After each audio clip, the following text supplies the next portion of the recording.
আজকের আলোচনার বিষয়বস্তু হলো ফজরের সালাতের শ্রেষ্ঠত্বের 10টি কারণ। আমাদের দেশে বা আমাদের সারা দুনিয়াতে মসজিদগুলোতে অন্য 4 ওয়াক্তে মুসল্লি যাই থাকে ফজরের সময় তার চাইতে অনেক কম থাকে। যেই ওয়াক্তের গুরুত্ব সবচাইতে বেশি ওই ওয়াক্তে মুসল্লির পরিমাণ সবচাইতে কম, অথচ অন্য 4 ওয়াক্তে মুসল্লি এলাকায় নাও থাকতে পারে। জোহরের সময় কোনো ডিউটিতে কেউ থাকতে পারে, আসরের সময় কোথাও যেয়ে থাকতে পারে, মাগরিব এশায় বাজারঘাট কেনাকাটি মার্কেটিং বা অন্য কোনো কাজে মানুষ ব্যস্ত থাকতে পারে, মহল্লায় নাও থাকতে পারে। ফজরের সময় প্রত্যেকটা মানুষ কোথায় আছে? মহল্লায় আছে। একান্ত 2-1 বাদে প্রায় সবাই মহল্লায় আছে। তাহলে তো জোহরে যদি 4 কাতার হয়, আসরে যদি 4-5 কাতার হয়, মাগরিবে যদি 5-7 কাতার হয়, ফজরে তো 10 কাতার হওয়ার কথা, ঠিক না? ঠিক। কিন্তু ফজরে 1 কাতার পাইতে কষ্ট হয়ে যায়, 2 কাতার জোগাড় হইতে অনেক কষ্ট হয়ে যায়। প্রিয় বন্ধুগণ, এর কারণ কি? এর প্রধানতম কারণ হলো ফজরের নামাজের গুরুত্ব আমরা মুসলমানরা বুঝতে পারিনি। ফজরের নামাজের 10টি ফজিলত, 10টি শ্রেষ্ঠত্বের বিশেষ কারণ, 10টি মর্যাদার বিশেষ কারণ, স্পেশালিটি আছে যেটি অন্য সালাতের জন্য নাই। তার ভিতরে প্রথম হলো ফজরের সালাত বা ফজরের নামাজ, এটা হলো ইমানের আলামত, ইমানদারের আলামত। কিসের আলামত ভাই? ইমানদারের আলামত। নামাজ মাত্রই ইমানদারের আলামত। যে ব্যক্তি ইমানদার সে মসজিদে আসবে, যাবে, তাকে তার ইমান আছে কথা সাক্ষ্য দেওয়ার নির্দেশ আমাদেরকে করা হয়েছে। যদি সে মসজিদে আসা যাওয়া করে, নামাজি হয়, নামাজি না, মসজিদে আসা যাওয়া করে না, তাহলে তার ইমানের সাক্ষ্য আমরা দিতে পারি না। কিন্তু ফজরের নামাজে হাজির হওয়া এটা ইমানদারিত্বের বিশেষ সাক্ষ্য, বিশেষ প্রমাণ। ইমানদার যে খাঁটি, নির্ভেজাল, পিওর, এটার প্রমাণ হলো ফজরের নামাজে কি হওয়া? উপস্থিত হওয়া। যদি কেউ ফজরের নামাজে উপস্থিত হতে না পারে, ফজরের নামাজ পড়তে তার কষ্ট হয়ে যায়, একদিন আসলে 10 দিন মিস হয়ে যায়, ফজরের নামাজে সে আসতেই পারে না, এরকম যদি হয় তাহলে বুঝতে হবে তার ঈমান নিয়ে নতুন করে চিন্তা করা দরকার আছে। তার ঈমানের ভিতরে যথেষ্ট ঘাপলা আছে। নবী সাল্লাল্লাহু আলাইহি ওয়াসাল্লাম বলেছেন, আবু হুরায়রা রাদিয়াল্লাহু তাআলা থেকে বর্ণিত, বুখারী এবং মুসলিমের হাদিসে আসছে, তিনি বলেন, লাইসা সালাতুন আথকালা আলাল মুনাফিকিনা মিনাল ফজরি ওয়াল ইশা লাউ ইয়ালামুনা মা ফিহিমা লাআতাউহুমা ওয়ালাউ হাবওয়ান। ফজর এবং এশার নামাজ, এই 2 ওয়াক্ত নামাজ মুনাফিকদের উপরে পড়া সবচেয়ে কষ্টের। অন্য কোন নামাজ পড়তে মুনাফিকদের এত কি হয় না? কষ্ট হয় না। মুনাফিক কারা ভাই? মুসলমানের বেশভূষা ধারণ করছে, সমাজে টিকতে হয় তাই মুসলমানের সাথে সব কাজ তাল মিলায়া করে, কিন্তু তলে তলে তার ভিতরে কি নাই? ভিতরে ঈমান নাই, একে বলা হয় মুনাফিক। এই মুনাফিকের ব্যাপারে নবী সাল্লাল্লাহু আলাইহি ওয়াসাল্লাম বলছেন যে লাইসা সালাতুন আথকালা আলাল মুনাফিকিনা মিনাল ফজরি ওয়াল ইশা। ফজর এবং এশা, অন্য বর্ণনা আসছে ফজর এবং আসর, কিন্তু সর্বাবস্থায় ফজরের কথা আগে বলা আছে। এই ফজরের নামাজ এটা মুনাফিকের জন্য এই নামাজে উপস্থিত হওয়া কষ্টসাধ্য। যার এই নামাজে উপস্থিত হওয়া সুযোগ হয় না, তৌফিক হয় না, কষ্ট হয়, বুঝতে হবে সেই ব্যক্তির ঈমান নিয়ে যথেষ্ট করে প্রশ্ন তোলার সুযোগ আছে। আমি কি বুঝাতে পারছি প্রিয় ভাইরা? তাহলে ফজরের নামাজে উপস্থিত হওয়া এটা কিসের আলামত? ঈমানদারের আলামত। ফজরের নামাজে উপস্থিত না হইতে পারা কিসের আলামত? মুনাফিকের আলামত। মুনাফিকের জন্য এটা কঠিন হয়ে যায় উপস্থিত হইতে পারাটা। তাহলে অন্য সালাত, জোহরের ব্যাপারে এটা বলা হয় নাই যে জোহরের নামাজে মুনাফিকরা আসতে কষ্ট হয়। জোহরের নামাজে 1 নম্বর, 2 নম্বর, 3 নম্বর, 4 নম্বর সব কিসিমের, 3rd class, 2nd class, 1st class সব কিসিমের মানুষ কি জোহরে আসতে পারে, মাগরিবে আসতে পারে। বুঝে আসছে কথা? কিন্তু ফজরের নামাজ এটা এমন একটা নামাজ যে এই নামাজে যে মুনাফিক 2 নম্বরই করে আসে, মানুষ দেখাইতে আসে, সে এই ভোর রাত্রে আরামের ঘুম ফালায় আসাটা খুব বেশি সহজ না। যদি কেউ আসতে পারে বোঝা যাবে সেই লোকটা হলো খাঁটি ইমানদার, তার ভিতরে ঈমান আছে। প্রিয় ভাইরা, তাহলে এই কোষ্টি পাথরে আজকে যাচাই করলে বহু লোক ইমানদারিত্বের পরীক্ষায় উত্তীর্ণ হওয়া কঠিন হয়ে যাবে। ইমানদারিত্বের প্রমাণ দেওয়া অনেকের জন্যই কি কষ্টকর হয়ে যায়। প্রিয় ভাইরা, তাহলে ফজরের নামাজের প্রথম ফজিলতের বিষয় হলো এটি ইমানদারের আলামত। কার আলামত? ইমানদার আলামত। ফজরের নামাজে উপস্থিত হইতে পারা মুনাফিকি থেকে মুক্তির একটি অন্যতম উপায়। আপনি মুনাফিকি থেকে নিজে মুক্ত, এটা প্রমাণ করার অন্যতম উপায় হলো ফজরের নামাজে কি হওয়া, উপস্থিত হতে পারা।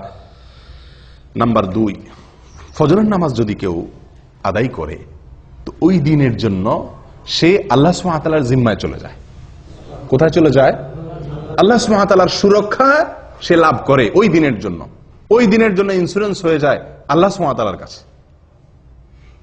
নবী সাল্লাল্লাহু আলাইহি ওয়াসাল্লাম বলেছেন, জুনদুব ইবনে আব্দুল্লাহ ইবনে সুফিয়ান আল-বাজালি রাদিয়াল্লাহু তাআলা আনহু থেকে বর্ণিত, এটি সহিহ মুসলিমে আসছে। নবী সাল্লাল্লাহু আলাইহি ওয়াসাল্লাম বলেন, মান সাল্লা সুবহা ফাহুয়া ফি যিম্মাতিল্লাহ। যে ব্যক্তি ফজরের নামাজ পড়বে সে কার জিম্মায়? আল্লাহ সুবহানাহু ওয়া তাআলার জিম্মায় চলে যাবে। দুনিয়ার কোন লোক, দুনিয়ার কোন নেতা, দুনিয়ার কোন পুলিশ অফিসার, এসপি, ওসি যদি আপনারে বলে যে আপনি আমি দায়িত্বে আছি, কোনো কিছু আমাকে বলবেন, আপনার কোনো কিছু হবে না। এলাকার নেতা, এমপি সাহেব যদি বলে দেয়, আমাদের মনটা কত মনে কত সাহস হয় না? ও ভাই, আল্লাহ সুবহানাহু ওয়া তাআলা বলে দিচ্ছেন যে আল্লাহ ওই ব্যক্তির জিম্মা নেন। বড় কোনো বিপদ আপদ মুসিবত কোন সমস্যার সম্মুখীন সে হবে না। আল্লাহ সুবহানাহু ওয়া তাআলা স্বয়ং তার জিম্মাদারি নিয়ে নেন। কোন ব্যক্তির? যে ব্যক্তি ফজরের নামাজ জামাতের সাথে। ফজরের নামাজ আপনি পড়লেন, তার মানে ওই দিনের জন্য আপনি গ্যারান্টি পেয়ে গেলেন যে আপনার জিম্মাদারি কে রাখছেন? আল্লাহ সুবহানাহু ওয়া তাআলা রাখছেন। আপনি দিনের বেলা চলেন ফিরেন কাজ করেন, আপনি নির্ভয়ে চলতে পারেন যে আপনার জিম্মাদারি আল্লাহ সুবহানাহু ওয়া তাআলা নিয়েছেন। এটা ফজরের নামাজের জন্য আছে, অন্য কোনো নামাজের জন্য এরকম কোনো কথা বলা হয় নাই। নাম্বার 3, ফজরের নামাজে হাজির হলে আপনার পক্ষে আল্লাহর ফেরেশতাগণ আল্লাহর কাছে গিয়ে সাক্ষ্য দিবে আপনি যে ভালো মানুষ, এ কথার সাক্ষ্য দিবে কে? ফেরেশতারা। আল্লাহ সুবহানাহু ওয়া তাআলা তো জানেন আপনি ফজরের নামাজ পড়ছেন, কিন্তু তারপরেও আল্লাহর ফেরেশতাগণ গিয়ে আপনার পক্ষে ওকালতি করবে, আপনার পক্ষে গিয়ে সাক্ষ্য দিবে যে আল্লাহ আপনার বান্দাকে আমরা নামাজে দেখে আসছি। নবী সাল্লাল্লাহু আলাইহি ওয়াসাল্লাম বলেছেন, এটিও বুখারী মুসলিমের হাদিস, আবু হুরায়রা রাদিয়াল্লাহু তাআলা থেকে বর্ণিত, তিনি বলেন, ফেরেশতারা, দিনের ফেরেশতারা এবং রাতের ফেরেশতারা উভয়ে পালা বদল করে দুনিয়াতে ডিউটি করতে আসে আসমান থেকে। একদল ফেরেশতা আসে দুনিয়াতে, সারা পৃথিবীতে তারা বিচরণ করে, তারা আসমান থেকে নামে কখন? ফজরের সময়। তারা দিনের বেলা ডিউটি করতে আসে। আরেকদল ফেরেশতা সারা রাত ডিউটি করেছিল, তারা ফজরের সময় উপরে উঠে যায়। আবার তারা আসরের সময় আসে, দিনের বেলা যারা ছিল তারা দিনের শিফটে ডিউটি করার পরে তারা আসরের সময় আবার আসমানে উঠে যায়। এই যে ফেরেশতাদের পালা বদল হয়, 2 ওয়াক্ত সালাত, ফজর এবং আসর, এই 2 ওয়াক্ত সালাত হলো ফেরেশতাদের ডিউটি বদলের সময়। আর এই সময়ে যদি আপনি ফজরের নামাজে হাজির হন, তো এই ফেরেশতারা যখন আল্লাহর কাছে চলে যায়, তখন আল্লাহ তাআলা জিজ্ঞেস করেন তাদেরকে যে আমার বান্দাদেরকে কি অবস্থায় রেখে আসছো? বুঝে আসছে কথা? অমুককে অমুককে অমুককে অমুককে এদেরকে কি অবস্থা রেখে আসছো? তো যারা নামাজরত ছিল, আল্লাহ তাআলা তো জানেন কে কি অবস্থা আছেন। তারপর আল্লাহ তাআলা তাদের কাছ থেকে শুনে ওই নামাজি বান্দার জন্য একজন সাক্ষী আল্লাহ তাআলা সাব্যস্ত করেন, তার পক্ষে একজন সাক্ষী আল্লাহ তাআলা খাড়া করে দেন, ফেরেশতারা যেন সাক্ষী হয়ে যেতে পারে। তখন ফেরেশতারা বলে, আল্লাহ, আমরা যখন গিয়েছিলাম তখনও তারা সালাত আদায় করছিল, হ্যাঁ, আবার তারাকনাহুম ওয়া হুম ইউসাল্লুন ওয়া আতাইনাহুম ওয়া হুম ইউসাল্লুন। আমরা যখন সকালে ডিউটি করে আসছিলাম তখনও তারা নামাজ পড়তেছিল, আবার যখন বিকেলে গেলাম তখনও তারা আসরের নামাজ পড়তেছিল। ও ভাই, সেজন্য ফজরের নামাজ এবং আসরের নামাজ, তো এই ফজরের নামাজের বিষয়ে নবী সাল্লাল্লাহু আলাইহি সাল্লামের এই হাদিস থেকে বোঝা গেল যে যদি কেউ ফজরের নামাজে হাজির হয়, নামাজ পড়ে, তাহলে আল্লাহর ফেরেশতারা তার পক্ষে আল্লাহর কাছে কি দেয়? ভালো মানুষ হিসাবে, নামাজি হিসাবে সাক্ষী দেয়, সাক্ষ্য দেয়। কয়টা ফজিলত গেল? 3। 1 নম্বর হলো ইমানদারিত্বের পরিচয়, ফজরের নামাজে হাজির হওয়া। মুনাফিকি খাতা থেকে নাম কাটার একটা অন্যতম সুযোগ হলো কি করা? ফজরের নামাজে হাজির হওয়া। নাম্বার 2, ফজরের নামাজ পড়লে ওই দিনের জন্য আল্লাহর জিম্মায় চলে যায়। কোথায় চলে যায়? আল্লাহর জিম্মায় চলে যায়, আল্লাহ সুবহানাহু ওয়া তাআলার দায়িত্বে চলে যায়। নাম্বার 3, ফেরেশতারা ওই ব্যক্তির জন্য কি করে? ভালো মানুষ হিসাবে তার জন্য সাক্ষ্য দেয়। ওই ব্যক্তি যে ভালো মানুষ, সে সাক্ষ্য কে দেয়? ফেরেশতারা আল্লাহ সুবহানাহু ওয়া তাআলার কাছে দেয়। নাম্বার 4, ফজরের নামাজ যদি কেউ জামাতের সাথে আদায় করে, যদি কেউ ফজরের নামাজ পড়ে, তাহলে আল্লাহ সুবহানাহু ওয়া তাআলা তাকে সারা রাত জেগে নফল ইবাদত করার সওয়াব দেয়। নবী সাল্লাল্লাহু আলাইহি ওয়াসাল্লাম বলেছেন, এটি সহিহ মুসলিমে আসছে, ওসমান ইবনে আফফান রাদিয়াল্লাহু আনহু থেকে বর্ণিত, মান সাল্লাল ইশা ফি জামাআহ ফাকান্নামা সাল্লা নিসফাল লাইল ফাকান্নামা কামা নিসফাল লাইল ওয়া মান সাল্লাস সুবহা ফি জামাআহ ফাকান্নামা সাল্লাল লাইলা কুল্লাহ আও ফাকান্নামা কামাল লাইলা কুল্লাহ আও কামা ক্বাল। ভাই, যদি কেউ এশারের সালাত জামাতের সাথে আদায় করে তো ওই ব্যক্তি অর্ধেক রাত দাঁড়িয়ে দাঁড়িয়ে নফল ইবাদত করলে, তাহাজ্জুদের নামাজ পড়লে যে সওয়াব পাইতো সেই সওয়াব আল্লাহ সুবহানাহু ওয়া তাআলা তাকে দিবেন। যদি এশার নামাজ কোথায় পড়ে? জামাতের সাথে মসজিদে হাজির হয়ে আদায় করে। আর যদি কেউ ফজরের নামাজ জামাতের সাথে আদায় করে তো আল্লাহ সুবহানাহু ওয়া তাআলা তাকে সারা রাত দাঁড়িয়ে তাহাজ্জুদের নামাজ পড়ার, নফল নামাজ পড়ার, রাত জেগে সারা রাত জেগে নফল নামাজ পড়ার সওয়াব আল্লাহ তাআলা তাকে দান করবেন। আপনি শুধু এশার নামাজটা জামাতের সাথে পড়ে ঘুমায় যান, এরপরে উঠে ফজরের নামাজটা জামাতের সাথে পড়েন, বাস সারাটা রাত ঘুমাইলেন, অথচ আপনার আমল নামার ডিউটি লেখা হলো আপনি নফল আমল করছেন, নফল নামাজ পড়ছেন। বিনা ডিউটিতে বেতন পাওয়ার একটা সুযোগ। কোন নামাজ? ফজরের নামাজ। কয় নম্বর গেল? 4। নাম্বার 5, ভাই কিয়ামতের দিন ভয়াবহ অন্ধকার হবে, ভয়াবহ অন্ধকার হবে। যার যার পার্সোনাল আলো দিয়ে চলতে হবে। বিভিন্ন পরিবেশ, বিভিন্ন পরিস্থিতি কিয়ামতের ময়দানে তৈরি হবে। যারা যারা ফজরের নামাজ জামাতের সাথে পড়বে, ফজরের নামাজ পড়বে, মসজিদে এসে ফজরের নামাজ আদায় করবে, তাদের ব্যাপারে 5 নম্বর ফজিলতের বিষয় হলো কিয়ামতের দিন আল্লাহ সুবহানাহু ওয়া তাআলা তাদের জন্য ফকফকা উজ্জ্বল লাইটের ব্যবস্থা করবেন। কথা বুঝে আসছে ভাই? ঝাপসা আলো না, উজ্জ্বল আলোর ব্যবস্থা থাকবে। কাদের জন্য? ফজরের নামাজে যারা জামাতে উপস্থিত হয় তাদের জন্য। নবী সাল্লাল্লাহু আলাইহি ওয়াসাল্লাম বলেছেন, আবু দাউদ এবং তিরমিজি বর্ণিত হয়েছে হাদিসটি, বাশশিরিল মাশাঈনা ফি যলামি ইলাল মাসাজিদি বিন নূরিত তাম ইয়াউমাল কিয়ামাহ। যারা পায়ে হেঁটে হেঁটে ভোরে ভোরে সূর্য ওঠার আগে অন্ধকারের মধ্যে, আলো আঁধারের মধ্যে যারা পায়ে হেঁটে হেঁটে মসজিদে আসে কষ্ট করে, সুসংবাদ দিয়ে দাও ওই সমস্ত আল্লাহর বান্দাদেরকে। কিসের সুসংবাদ দাও? বিন-নূরি তাম্মি ইয়াউমাল কিয়ামা, কিয়ামতের দিন পরিপূর্ণ আলোর আলো আল্লাহ সুবহানাহু ওয়া তাআলা তার জন্য দান করবেন। ওই ব্যক্তির জন্য আলোর ব্যবস্থা করবেন, পার্সোনাল আলো। সবাই অন্ধকারে নিমজ্জিত থাকলেও তাকে আল্লাহ সুবহানাহু ওয়া তাআলা তার জন্য পার্সোনাল আলোর ব্যবস্থা করে রাখবেন, স্পেশাল আলোর ব্যবস্থা থাকবে। এবং সে আলো ঝাপসা আলো না। আপনি হাঁটবেন ফজরের সময় আলো আঁধারের আলো দিয়া, কিন্তু কিয়ামতের দিন আল্লাহ তাআলা যে আলো দিবেন তার বিনিময়ে এই যে কষ্ট করে অন্ধকারে হাঁটলেন, সে আলো হবে কি? অনেক ফকফকা, অনেক পরিষ্কার ঝকঝকে পরিপূর্ণ আলো, যেটাকে বলা হয়। যদি কি করা হয় ভাই? ফজরের নামাজ জামাতের সাথে আদায় করা হয়, অন্ধকারে কষ্ট করে আলো আধারিতে আপনি হেঁটে মসজিদ পর্যন্ত আসেন। নাম্বার 6, ফজরের নামাজ যদি কেউ আদায় করে তো তার বিনিময়ে আল্লাহ সুবহানাহু ওয়া তাআলা তাকে জান্নাতের সবচেয়ে বড় পুরস্কার দান করবেন। জান্নাতের সবচেয়ে বড় পুরস্কার কি ভাই? না, সেটা তো আছেই। জান্নাতের ভিতরে মানুষ যত পুরস্কার, যত নেয়ামত আল্লাহ তাআলা দিবেন, হুরে আইন দিবেন, আল্লাহ সুবহানাহু ওয়া তাআলা তাদের জন্য যে কোনো ফল দিবেন, যা চাইবে তারা তা পাবে। কত নেয়ামত থাকবে না?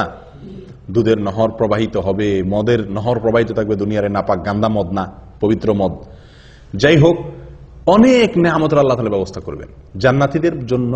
আল্লাহ সুবহানাহু ওয়া তাআলার যে নেয়ামতে জান্নাতীরা সবচেয়ে বেশি খুশি হবে, যে নেয়ামতের জন্য জান্নাতীরা সবচেয়ে বেশি লালায়িত থাকবে, কোনটা সেটা? আল্লাহ দিদার, আল্লাহর সাক্ষাৎ, আল্লাহর সাক্ষাৎ।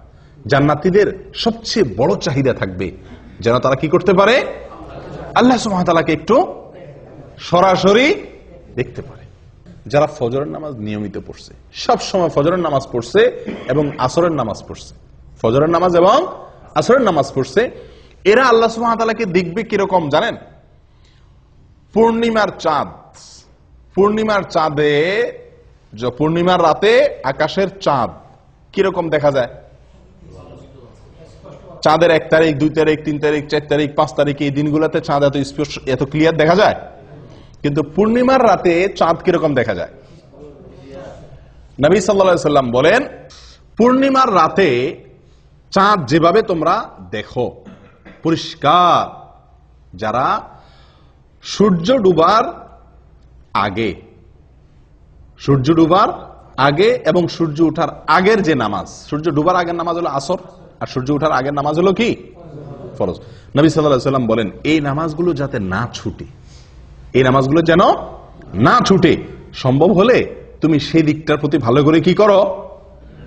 খেয়াল করো, লক্ষ্য রাখবে যাতে এই নামাজগুলো না ছুটে। তাহলে কি হবে?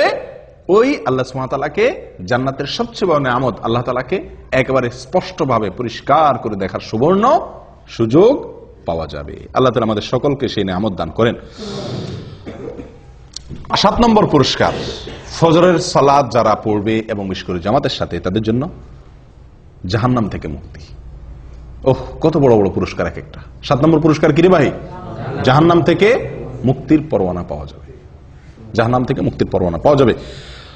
নবী সাল্লাল্লাহু আলাইহি ওয়াসাল্লাম বলেছেন, এটি সহিহ মুসলিমের হাদিস, লাইন ইয়ালিজান নার আহাদুন সাল্লা ক্বাবলা তুলুইশ শামসি ওয়া ক্বাবলা গুরুবিহা। ওই ব্যক্তি কখনো জাহান্নামে প্রবেশ করবে না। কিছু লোক আছে না ভাই, জাহান্নামে যাবে, ইমানদার যেহেতু, জাহান্নামের শাস্তি ভোগ করার পরে সে কোথায় আসবে? জান্নাতে আসবে। না, এরকম না। একবারে প্রথম চান্সে আপনি জান্নাতে যেতে পারবেন, ফার্স্ট চান্সে আপনি জান্নাতে যেতে পারবেন। জাহান্নামে যে সেখান থেকে এসে জান্নাতে ঢোকা লাগবে না। লাই আলিজা, কখনো প্রবেশ করবে না জাহান্নামে ওই ব্যক্তি, যে ব্যক্তি সাল্লা ক্বাবলা তুলুইশ শামসি ওয়া ক্বাবলা গুরুবিহা, যে ব্যক্তি সারা জীবন সব সময় চেষ্টা করছে ফজর এবং আসর এই 2 ওয়াক্ত নামাজ এর ব্যাপারে যত্নশীল ছিল, এই 2 ওয়াক্ত নামাজের ব্যাপারে গাফলতি করে নাই, এই ব্যক্তি জাহান্নামে কখনো কি হবে না? প্রবেশ করবে না। ও ভাই, কত বড় বড় পুরস্কার এক একটা, লক্ষ্য করছেন? ফজরের নামাজের বিনিময়ে, আল্লাহু আকবার। আর এই নামাজটাতে আমরা সমাজের সবচেয়ে বেশি সংখ্যক লোক গাফেল থাকি, শুয়ে থাকি, অলসতা করি। কেউ হয়তো বলতে পারেন, আরে ভাই, এই যে জাহান্নাম থেকে মুক্তির জন্য কত আমলই তো আছে, এটা করলে জাহান্নাম থেকে মুক্তি, এটা করলে জাহান্নাম থেকে মুক্তি, ওইটা করলে জাহান্নাম থেকে মুক্তি, অনেক আমলের কথা আপনারা শুনছেন না? তো এতগুলার কি দরকার আছে? যে কোনো একটা করলে তো জাহান্নাম থেকে মুক্তি পাওয়া যায়, এরকম কারোর মনে প্রশ্ন আসতে পারে।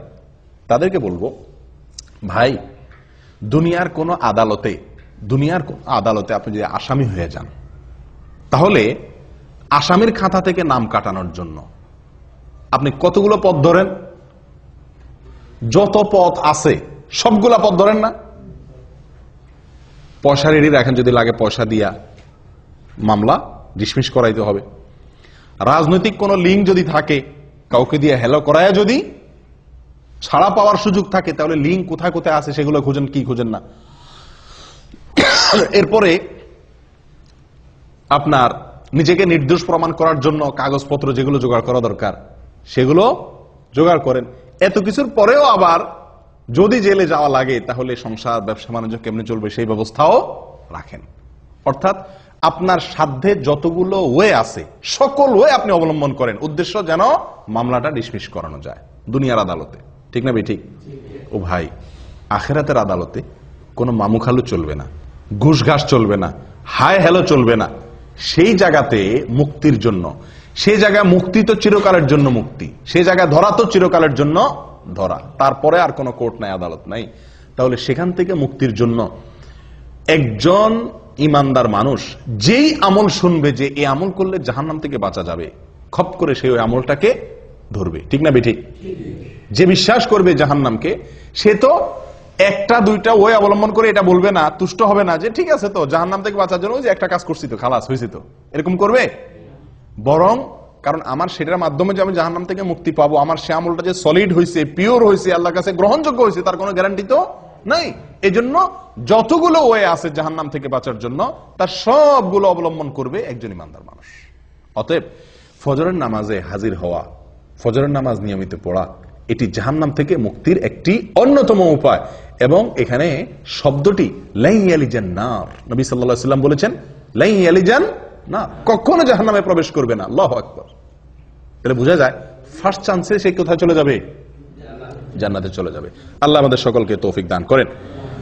ভাই, 8 নম্বর ফজিলত ফজরের নামাজের, ফজরের নামাজ সবচেয়ে ফজিলতপূর্ণ সালাত হওয়ার 8 নম্বর ফজিলত হলো নবী সাল্লাল্লাহু আলাইহি ওয়াসাল্লামের বরকতের দোয়া পাওয়া যাবে। কে কার দোয়া পাওয়া যাবে? নবী করিম সাল্লাল্লাহু আলাইহি ওয়াসাল্লামের বরকতের দোয়া আপনার জন্য বরাদ্দ হয়ে যাবে। ভাই, আপনাকে যদি হারামের, মক্কার হারামের ইমাম সাহেব শেখ সুদাইস, শেখ সুরাইম, শেখ জুহানি, শেখ আলী আল হুজাইফি, ওনাদের মতো কেউ যদি আপনাকে খপ করে হাত ধরে কোন এক জায়গায় দেখা হইলো, বললো যে বাবা তোমার জন্য আমি আল্লাহর কাছে দোয়া করতেছি, আল্লাহ তুমি এর জীবনে বরকত দিয়ে দাও, আমাদের খুশির কোনো শেষ থাকবো? হ্যাঁ, হারামের ইমাম সাহেব আমার জন্য 2 হাত তুলে দোয়া করছে, সুবহানাল্লাহ, হারামে দাঁড়ায় দোয়া করছে, আমাদের মনটা কত খুশি হয়ে যাবে না? ও ভাই, কোথায় হারামের ইমাম, কোথায় হারামের ইমাম? স্বয়ং রাসূলুল্লাহ সাল্লাল্লাহু আলাইহি সাল্লামের দোয়া আপনার জন্য অটোমেটিক বরাদ্দ হয়ে যাবে, আপনি পেয়ে যাবেন। কি করলে? ফজরের নামাজ আদায় করলে। নবী সাল্লাল্লাহু আলাইহি সাল্লাম দোয়া করছেন, আল্লাহুম্মা বারিক লি উম্মতি ফি বুকুরিহা, আল্লাহুম্মা বারিক লি উম্মতি ফি বুকুরিহা, হে আল্লাহ আমার উম্মতের জন্য সকালের সময় আপনি বরকত দান করবেন। আল্লাহুম্মা বারিক লি উম্মতি ফি বুকুরিহা, হে আল্লাহ সকালের যে সময়, ভোরবেলা, এই সময়টাতে আমার উম্মতের জন্য আপনি বরকতের ফয়সালা, বরকতের বরাদ্দ করিয়েন। দোয়া করছেন কে? নবী সাল্লাল্লাহু আলাইহি সাল্লাম। এই দোয়া সুনানে আবু দাউদে এবং মুসনাদে আহমদে বর্ণিত হয়েছে। ও ভাই, তাহলে ফজরের নামাজে যদি কেউ ঘুমে থাকে, সে কি নবী সাল্লাল্লাহু আলাইহি সাল্লামের বরকতের ভাগী হবে? কেউ যদি ফজরের নামাজ জামাতের সাথে না পড়ে, সে কি বরকতের ভাগীদার হবে? যে ব্যক্তি আল্লাহর হুকুম পালন করবে, ফজরের জামাতে হাজির হবে, সে ব্যক্তি নবী সাল্লাল্লাহু আলাইহি সাল্লামের বরকতের দোয়া পাবে, তার ভাগীদার সে হবে। কারণ সকালের এই সময়টাতে বরকতের দোয়া করছেন কে? নবী সাল্লাল্লাহু আলাইহি সাল্লাম। অতএব এই সময় যদি আমি ইবাদত করি, তো আমার ইবাদতের মধ্যেও কি হবে? নিঃসন্দেহে বরকত হবে। এটা বরকত নেওয়ার সময়, বরকত নাজিলের সময়। এই সময় ঘুমায় থাকলে সে বরকত থেকে কি হবে? বঞ্চিত হবে। 8 নম্বর ফজিলত গেল। 9 নম্বর হলো ভাই, দুনিয়া এবং দুনিয়ার মধ্যে যা কিছু আছে, দেখেন এক একটা পুরস্কার দেখেন, সুবহানাল্লাহ, ফজরের নামাজের বিনিময়ে। দুনিয়া এবং দুনিয়াতে যা কিছু আছে, সারা পৃথিবী এবং পৃথিবীতে যত কিছু আছে, এই সব কিছু থেকে উত্তম ফজরের 2 রাকাত নামাজ, ফজরের 2 রাকাত সালাত। দুনিয়া এবং দুনিয়ার ভিতরে যা কিছু আছে সবকিছু থেকে উত্তম। সহিহ মুসলিমের হাদিসে আসছে, নবী সাল্লাল্লাহু আলাইহি সাল্লাম বলেছেন, রাকাতাল ফজর খায়রুম মিনাদ দুনিয়া ওয়া মা ফিহা। আল্লাহু আকবার। রাকাতাল ফজর খায়রুম মিনাদ দুনিয়া ওয়া মা ফিহা। ফজরের 2 রাকাত নামাজ দুনিয়া এবং দুনিয়ার ভিতরে যা কিছু আছে সব কিছুর মালিক হওয়ার চাইতে, সকল কল্যাণের চাইতে বেশি কল্যাণের, বেশি মর্যাদার, বেশি শ্রেষ্ঠ ফজরের 2 রাকাত নামাজে, ফরজ নামাজে হাজির হওয়া বা ফজর নামাজ পড়া। কথা বুঝতে পারছি ভাই? চিন্তা করেন, সারা পৃথিবীকে এক পাল্লা রাখলেন, আর কেউ 2 রাকাত ফজর নামাজ পড়লো, তো এই যে একটা আমল করলো, এই আমলটির মর্যাদা, এর শ্রেষ্ঠত্ব ওই সারা দুনিয়ার মালিক হওয়ার চাইতে বেশি আল্লাহ সুবহানাহু ওয়া তাআলার কাছে। কয় নম্বর গেল ভাই? 9 নম্বর। 10 নম্বরটা হলো দুনিয়াবি। শেষের 3টাই দুনিয়াবি বলা যেতে পারে, দুনিয়াবি লাভ। প্রথম যে 3টা বলছিলাম সেগুলো হলো আখিরাতের লাভ, প্রথমগুলা। শেষের 3টা নবী সাল্লাল্লাহু আলাইহি সাল্লামের বরকতের দোয়া সকালবেলা সময়টার জন্য। তারপরে যায় দুনিয়া এবং দুনিয়ার মধ্যে যা কিছু আছে সবচাইতে উত্তম হওয়া। 3 নম্বর হলো মানসিক প্রফুল্লতা অর্জন হবে। ফজরের নামাজ যদি কেউ পড়ে, তাহলে কি হবে ভাই? মানসিক প্রফুল্লতা অর্জন হবে, মনটা ফুরফুরা হয়ে যাবে, মনটা ভিতরে এক ধরনের স্ফূর্তি অনুভব হবে, ঝরঝরা লাগবে, নিজেকে কি লাগবে? ঝরঝরা লাগবে, নির্ভার লাগবে, ফুরফুরা লাগবে, যদি আপনি কি করেন? ফজরের নামাজ আদায় করেন। এবং এই পুরস্কারটি একেবারে বাস্তবিক, অর্থাৎ এই পুরস্কারটি আমরা নিজেরা সরাসরি ফিল করতে পারি, অনুভব করতে পারি, এরকম পুরস্কার। এটার জন্য অপেক্ষা করতে হবে না যে আপনি মারা যাবেন তারপরে পাবেন, না, এটা নগদ পুরস্কার। ফজরের নামাজের নগদ পুরস্কার হলো শেষের পুরস্কারটা। সেটা কোনটা? ফজর নামাজ আদায় করলে মনটা কি হয়ে যাবে? হালকা হয়ে যাবে, নির্ভার হয়ে যাবে, পাতলা হয়ে যাবে, ফুরফুরে হয়ে যাবে, ঝরঝরা হয়ে যাবে, প্রফুল্ল হয়ে যাবে। কিভাবে? তার বিবরণ নবী সাল্লাল্লাহু আলাইহি ওয়াসাল্লাম আমাদেরকে শুনাইছেন সহিহ বুখারী এবং মুসলিমের হাদিসে। তিনি বলেন, মানুষ যখন ঘুমায় ভাই রাতে, তো শয়তান তার কপালে 3টা গিরা দেয়। শয়তান তার কপালে কয়টা গিরা দেয়? 3টা গিরা দেয়। গিরা দেওয়া মানে কি? গিরা দেওয়া মানে হলো, আমি বলি যে মানে মাথা টিপে আর কি, মাথা টিপার মতো কাজ করে আর কি তার এই গিরাগুলা। উদ্দেশ্য, এই গিরা দেওয়ার উদ্দেশ্য হলো সে যাতে শোয়া থেকে কি করতে না পারে? উঠতে না পারে, সেই জন্য তার কপালে এই গিরা দিয়ে রাখে। এই গিরা দিলে হয়তো মানে কিভাবে সে গিরা দেয় গিরা তার দেখা যায় না, হয়তো বা মানুষের যাতে ঘুম আরামের সাথে আসে বা অলসতা আসে এই জাতীয় কোনো অদৃশ্য গিরা দেয় কে? শয়তানে। চিরশত্রুয়ে, চিরশত্রুয়ে, চিরদুষ্টুয়ে আমাদের মাথা কপালে 3টা গিরা দেয় ঘুমাইলে। এরপরে যখন ফজরের সময় হয়, ভোরবেলা হয়, আল্লাহর কোনো বান্দা যদি তার ভিতরে ইমানের শক্তি থাকে, তার ভিতরে যদি কি থাকে? ইমানের শক্তি থাকে, আর কোন রকম একটু সাহস করে বাহাদুরের মতো কম্বলটা ফেলা দিয়ে এরকম উঠতে পারে, তো সঙ্গে সঙ্গে শয়তান মিয়ার একটা গিরা কি হয়ে যায়? খুলে যায়। শয়তানের কি হয়ে যায়? একটা গিরা খুলে যায়। গিরা দিয়ে দিলে শরীরটা ভার হয়ে যায়, উঠতে পারে না, অলসতা লাগে, মজা লাগে। আপনারা লক্ষ্য করে দেখেন, অন্য কোন সময়ের ঘুম এত মজার হয় না, ঠিক ফজরের সময়ের ঘুমটা যত কি হয় মজার হয়। এর মানে কি? এর মানে হলো ওই দুষ্ট শয়তান হয়তো শরীর টিপে, বুঝে আসছে কথা? এত আরাম করে ঘুমটা আসে, সারা রাত যার ঘুম না আসে তারও ঘুম আসে কখন? ফজরের সময়, ঠিক না ঠিক? এর মানে কি? এর মানে হলো শয়তানের সর্বশক্তি নিয়োগ করে সে যাতে আপনি ফজরের সময় মসজিদে যেতে না পারেন। আসরে যান, বাধা দিতে পারলো না, তার এত বেশি টেনশন নাই। মাগরিবে গেছেন, এশায় গেছেন, জোহরে গেছেন, পারলো না সে ঠেকাইতে, এত বেশি টেনশন নাই। কিন্তু ফজরে আপনাকে ঠেকাইতে পারলে তার বিশাল লাভ, আপনাকে জাহান্নামে নেওয়ার জন্য অনেক দূর সে আগে গেল। এই জন্য সে তার সর্বশক্তি প্রয়োগ করে 3টা গিরা দেয় যাতে ফজরের সময় আপনি হাজির হইতে না পারেন। এই জন্য তো এই গিরা খায়া বেশিরভাগ মুসল্লি মসজিদে আসতে পারে না। ফজরের সময় এই 3 গিরা খায়া শয়তানের বান্ধন খুলে আর আসার মতো ইমানি শক্তি থাকে না। ও ভাই, যদি আল্লাহর কোনো বান্দা যদি ফজরের সময় সাহস করে, হিম্মত করে, যখনই শয়তান তার মনে ওয়াসওয়াসা দেয়, হাদিসে আসছে শয়তান কানে কানে বলে, আমাদের মনের মধ্যে বলে, কি বলে? লাইলুন তওয়িল ফারকুদ, আর রাত এখনো কি অনেক লম্বা, আরো ঘুমা, আরেকটু ঘুমা। আপনি লক্ষ্য করে দেখছেন ফজরের আজান হয়ে গেছে, তখনও কম্বলটা টাইনে আমরা গায়ে দেই, ঠিক না? 20 মিনিট পরে জামাত দাঁড়াবে, উযু করতে 10 মিনিট চলে যাবে, উঠে যাই না, তখনও কম্বলটা আমরা টেনে গায়ে দেই। কারণ কি? ওই যে শয়তান আমাদের মাথায় মনের ভিতরে ওয়াসওয়াসা ঢুকাই দিছে যে কি লাইলুন তাওয়িল ফারকুদ, রাত অনেক, এখনো অনেক সময়, তুই আর একটু ঘুমা। সারা রাত ঘুমাইলেন, 4 ঘন্টা 5 ঘন্টা 6 ঘন্টা ঘুমাইলেন, কিন্তু এই 5 মিনিট না ঘুমাইলে আপনি মরে যাবেন না, কিন্তু মনে হয় যে 5 মিনিট না ঘুমাইলে মনে মরে যাবেন, এরকম লাগে না ওই সময় উঠতে? কারণ শয়তান তার সর্বশক্তি প্রয়োগ করে গিরা তো দেয়, এরপর আপনার কানে কানে ফিসির ফিসির করে বলে। আসলেই আপনি লক্ষ্য করে দেখেন, মনে হয় যে কেউ একটা বলে মনে মনে যে অনেক সময় আছে এখন, ঠিক না ঠিক? ও ভাই, তো আল্লাহর কোনো বান্দা যদি ঘুম থেকে উঠে যেতে পারে কম্বল ফেলে দিয়ে, আমি নবী সাল্লাল্লাহু আলাইহি সাল্লামের বরকতের দোয়া নিতে চাই, আমি জান্নাতে এক চান্সে যেতে চাই, জান্নাতে গিয়ে আল্লাহ তাআলাকে একেবারে পরিষ্কার পূর্ণিমার চাঁদের মতো আল্লাহ সুবহানাহু ওয়া তাআলাকে দেখতে চাই, আমি জাহান্নাম থেকে মুক্তি চাই, আমি ঈমানদারিত্বের পরিচয় দিতে চাই, মুনাফিকের খাতা যেন নাম লেখা না হয়, আমি আল্লাহর নিরাপত্তার ভেতরে প্রবেশ করতে চাই, আমি ফেরেশতাদের সাক্ষ্য পেতে চাই, আমি সারা রাত জেগে ইবাদতের সওয়াব পেতে চাই, আমি কিয়ামতের ময়দানে উজ্জ্বল আলো যেন হয় আমার জন্য, তার ভাগীদার যেন আমি হতে পারি, সেটা চাই। এই কথাগুলো মাথায় রেখে যদি আপনি কম্বলটারে কি করতে পারেন? ফেলে দিতে পারেন। এবং এই হাদিসটা মাথা রাখতে পারেন, নবী সাল্লাল্লাহু আলাইহি ওয়াসাল্লাম বলেছেন ফজরের সময় শয়তান যে গিরা দেয় এবং আপনারে মজার ঘুম পাড়ানোর চেষ্টা করে, এটা যদি আপনি মাথায় রেখে ঝেড়ে ফেলে উঠে যেতে পারেন, সঙ্গে সঙ্গে একটা গিরা শয়তানের খুলে যায়।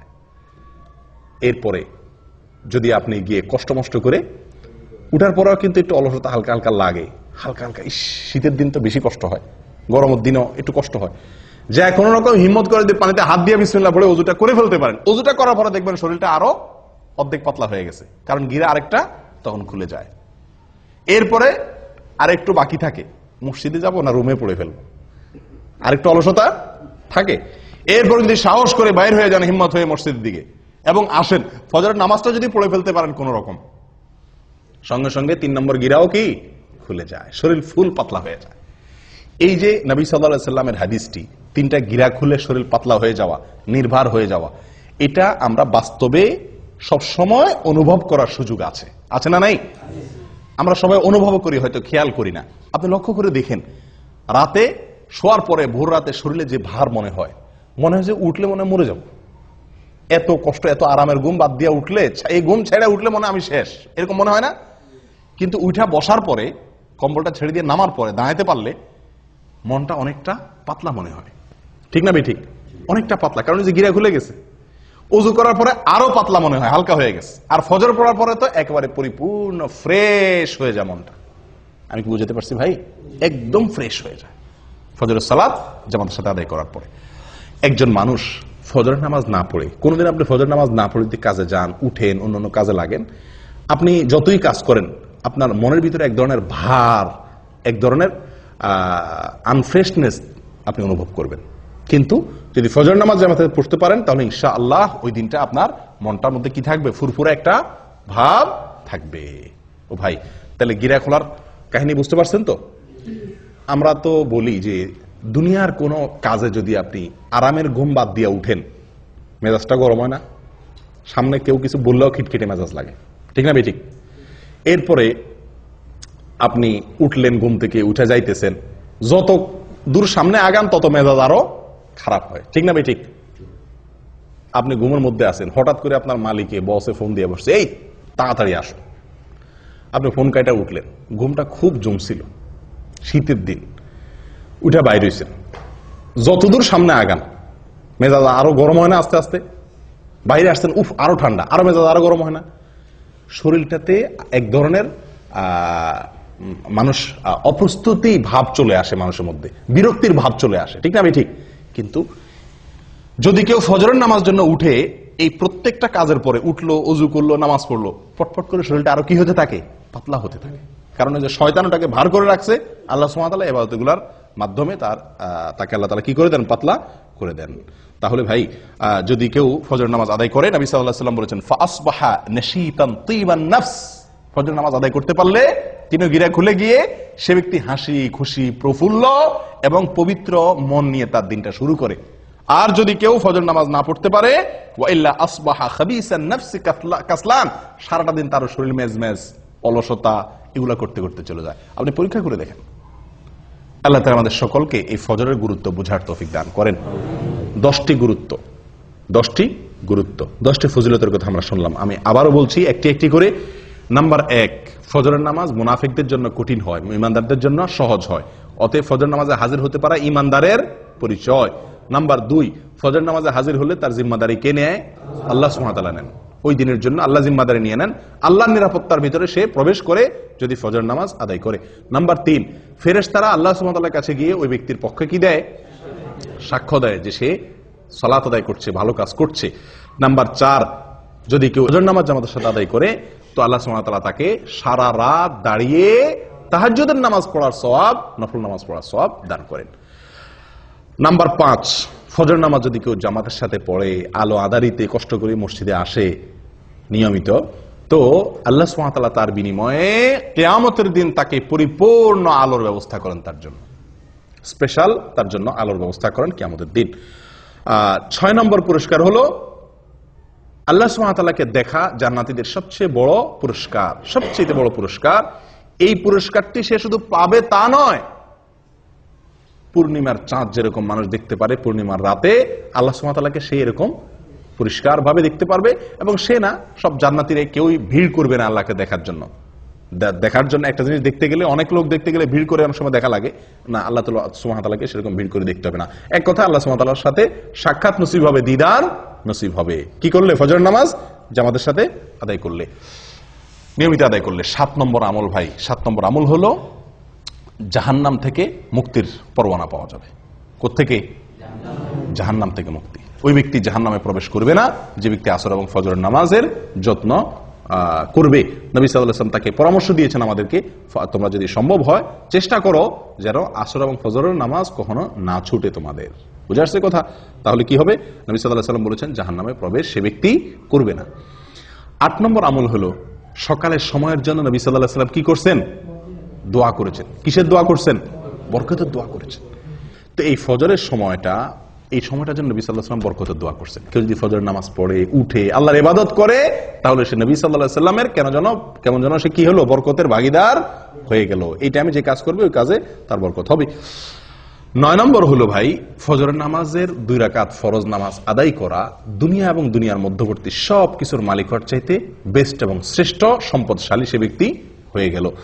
10 নম্বর হলো ফজর নামাজ যদি জামাতের সাথে আদায় করেন তাহলে মনটা প্রফুল্ল হয়ে যাবে, হাসি খুশি হয়ে যাবেন, নির্ভর হয়ে যাবে, পাতলা হয়ে যাবে এবং এভাবে আপনার সারাটা দিন কাটবে। কয়টা ফজিলত গেল? 10টা।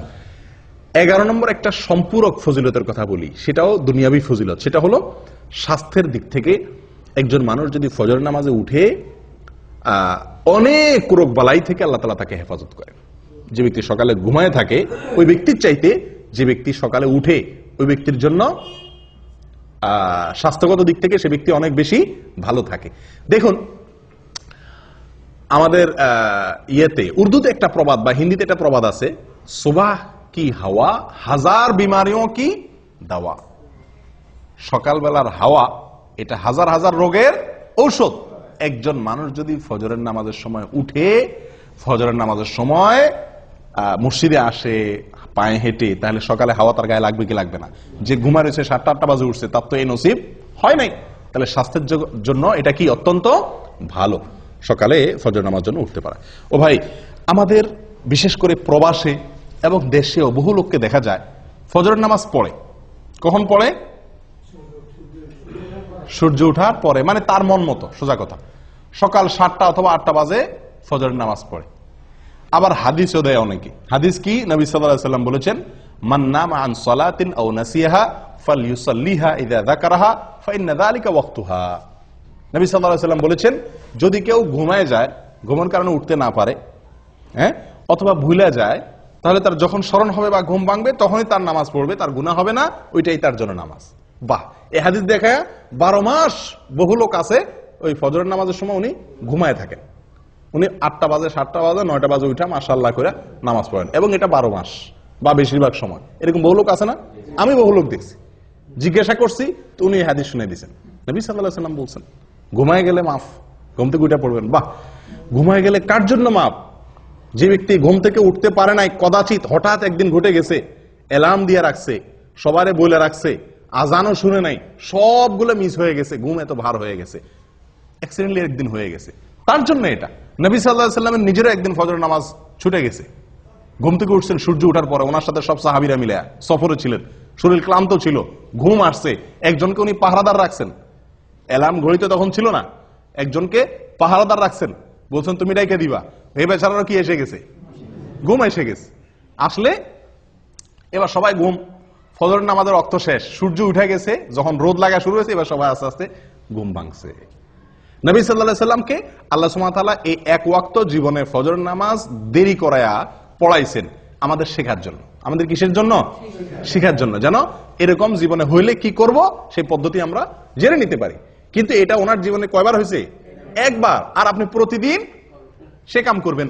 ওনার যুগে তো অ্যালার্ম আলা ঘড়ি ছিল না, মসজিদের মাইকের আজান শোনা যেত না। আপনার যুগে সব ব্যবস্থা আছে, আপনি 4-5বার অ্যালার্ম দেন, মাশাআল্লাহ, বিমান তো মিস হয় না, রেলগাড়ি তো মিস হয় না, ডিউটি টাইম তো মিস হয় না, ফজর কেমনে মিস হয়? হ্যাঁ, ওখানে তো মিনিট সেকেন্ড হিসাব করে আসেন, ফজর নামাজ তো মিনিট সেকেন্ড হিসাব করে আসার দরকার হয় না, ঠিক না বে ঠিক? তাহলে এখানে কিভাবে মিস হয়? এগুলো সব হলো গাফলতি, এগুলো সব হলো কি? গাফলতি। আল্লাহ সুবহানাহু ওয়া তাআলা বলেছেন, ফাওয়াইলুল লিল মুসাল্লিন আল্লাযীনা হুম আন সালাতিহিম সাহুন। নামাজ পড়লেই শুধু হবে না, গাফলতি করবেন, অলসতা করবেন, 4 ওয়াক্ত পড়বেন, 1 ওয়াক্ত পড়বেন না, এই টাইপের মুসল্লি সবচাইতে আজকে বেশি। 4 ওয়াক্ত হাজির হয়, ফজরে আসে না, 3 ওয়াক্ত হাজির হয়, 2 ওয়াক্ত পড়ে না সুবিধা মতো, অথবা যখন উঠে তখন। ভাই, এভাবে আদায় করলে কখনো নাজাত বা মুক্তি পাওয়া যাবে না। যে নামাজটা সবচেয়ে গুরুত্বপূর্ণ, যে নামাজটা পড়তে কষ্ট হয়, এটার মর্যাদা সবচেয়ে বেশি, এটার গুরুত্ব সবচেয়ে বেশি দিতে হবে। অতএব আপনি এই অজুহাত দিতে পারবেন না যে আমি ঘুমায় গেছি এই জন্য 8টা-9টা বাজে উঠা পড়ছি। এটা একদিন হতে পারে, সবসময় হতে পারে এটা। আপনি যদি অ্যালার্ম দিয়ে রাখেন, বেনামাজি লোক থাকলে বাদ দেন, আজকে দেরিতে শুয়েছি সেজন্য নামাজ বাদ গেছে, তাহলে কালকে আমি তাড়াতাড়ি শুয়ে যাই। চেষ্টা করলে এই সমস্যা থেকে বের হয়ে আসা সম্ভব কি সম্ভব না? অতএব 12 মাসের জন্য 8টা-9টা বাজে যারা নামাজ পড়েন তারা জেনে রাখবেন তাদের এই নামাজ মন মতো নামাজ হবে। কোম্পানির ডিউটি আপনাকে একটা টাইম বেঁধে দিয়েছে এতটা থেকে এতটা, আপনি মন মতো অন্য টাইমে যা ডিউটি করে চলে আসছেন, কি বলেন? বেতন দিবে আপনারে? আপনাকে বলছে 8টা টু 5টা তোমার ডিউটি, আপনি 8টা টু 5টা অন্য কোনো কাজ করে ঘুরে ঘেরা সমনষ্ট করে ঘুমায় টুমায় থাকলেন, 5টার পরে যায় কেউ নাই, আপনি ঘুরে ঘেরা 5টার পরে 8 ঘন্টা যায় বয়ে থাকলেন, টুকটাক কিছু কাম কাজ করলেন, মাস শেষে করুন বেতন দেন, আপনারা দিবে কেউ বেতন? কোনো পাগলে? আল্লাহ সুবহানাহু ওয়া তাআলা বলেছেন ইন্নাস সালাতা কানাত আলাল মুমিনিনা কিতাবাম মাওকুতা, সালাত নির্দিষ্ট সময় আল্লাহ তাআলা নির্ধারিত করে রাখছেন, নির্দিষ্ট সময়, ওই সময় পড়তে হবে। আপনার মন মতো 9টা বাজে ঘুম থেকে উঠে ফজর পড়লে আদায় হবে না, এটা হঠাৎ একদিন হতে পারে বিশেষ কোনো কারণে, বিশেষ কোনো অজুহাতে। ও ভাই, ফজরের এই নামাজটির গুরুত্বের আরো কয়েকটি দলিল আছে ভাই। কোরআনে আল্লাহ সুবহানাহু ওয়া তাআলা শপথ করেছেন সকালের সময়টার, দিন এবং রাতে 24 ঘন্টার ভিতরে যে কয়েকটি সময় সবচেয়ে মূল্যবান তার ভিতরে একটা হলো এই সকালবেলা। আল্লাহ সুবহানাহু ওয়া তাআলা কোরআনে শপথ করেছেন ওয়াল ফাজরি ওয়া লায়ালিন আশ, ফজরের শপথ, কারণ ফজর টাইমটা গুরুত্বপূর্ণ। আল্লাহ সুবহানাহু ওয়া তাআলা বলেছেন ওয়াস সুবহি ইযা আসফার, বলছেন কি বলেন নাই? সকালের শপথ, কারণ সকালের টাইমটা গুরুত্বপূর্ণ, ভোরের টাইমটা। আল্লাহ সুবহানাহু ওয়া তাআলা এরকম কোরআনে বহু জায়গায় এরকম নির্দেশ করেছেন। এক জায়গায় বলেছেন ওয়াসাব্বিহ বিল আশি ওয়াল ইবকার, সকালে এবং সন্ধ্যায় এই দুই টাইমে আল্লাহর পবিত্রতা বর্ণনা করো, ইবাদত করো, নামাজ পড়ো। ও ভাই, তাহলে এই টাইমটার গুরুত্ব বোঝা গেছে তো? অতএব এই টাইমটার প্রতি যত্ন রাখতে হবে। ভাই, ফজর নামাজ পড়তে কষ্ট কেন হয়? এর প্রধান কারণ হলো রাতে দেরিতে শোয়া। ফজরের নামাজ জামাতের সাথে পড়তে না পারা, টাইম মতো পড়তে না পারা, উঠতে না পারার মূল কারণ কি? রাতে দেরিতে শোয়া। আমাদের আয়েশা বলেছেন নবী সাল্লাল্লাহু আলাইহি ওয়াসাল্লামের বিষয়ে যে কানা ইয়াকরাহুন নাওমা ক্বাবলা আল ইশা ওয়াল হাদিসা বাদা, নবী সাল্লাল্লাহু আলাইহি ওয়াসাল্লাম এশার আগে কথা বলা এটা তার খুব অপছন্দের কাজ ছিল। এশার আগে ঘুমানোটা অপছন্দের কাজ ছিল, আর এশার পরে কথাবার্তা বলাটা তার অপছন্দের কাজ ছিল। দিনী কথা, স্বামী স্ত্রীর কোনো দরকারি কথা, এটা ছাড়া অন্য কোনো কথা তার পছন্দ ছিল না। আর আমাদের আড্ডাবাজি শুরুই হয় কখন? এশার পরে, 11টা 12টা 1টা বাজে। এই বাঁচতে বাঁচতে শুতে শুতে যদি দেরি হয়, এই জন্য ফজরের সময় উঠতেও কি হয়ে যায়? কষ্ট হয়ে যায়।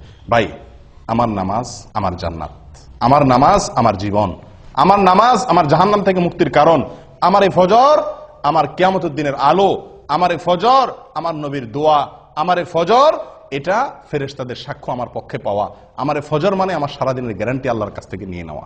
এত বড় ফজিলতের আমল, এটা আমাকে ফজরের সময় করতে হবে। এটা যদি মাথায় থাকে তাহলে রাতে শুইতে কি হবে না? দেরি হবে না।